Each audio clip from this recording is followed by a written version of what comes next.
The last point I want to make here is that as you're doing this initial assessment, you're determining what I call the scope of certification. What does that mean?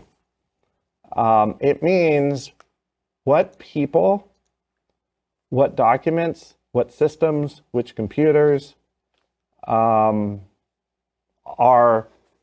involved in handling CUI. So wherever the CUI lives and whomever uses it, that equipment and those people are in the scope of your certification. That means they have an effect or an impact on CUI and its security. So it is in your best interest, strongly suggest, it's in your best interest to ask two really basic questions before you get too far down the road and spending money and time securing everything.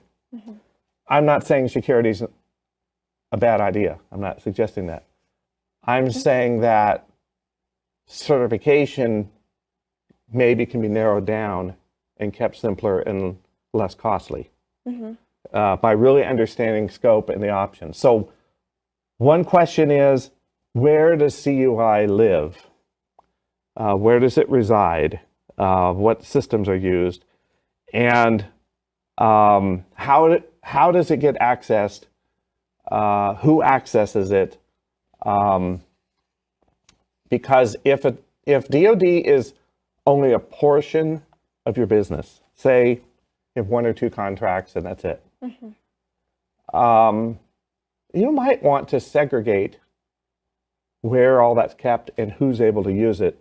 Keep it separate from the rest of your organization. Narrow it down to what's called an enclave, okay, segregated area or segregated system, and put all your attention there to be prepared for certification.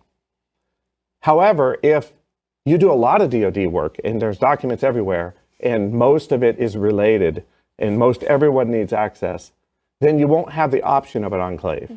You're then going to have to go to secure your whole network. But you could imagine the cost difference could be huge in one approach or the other.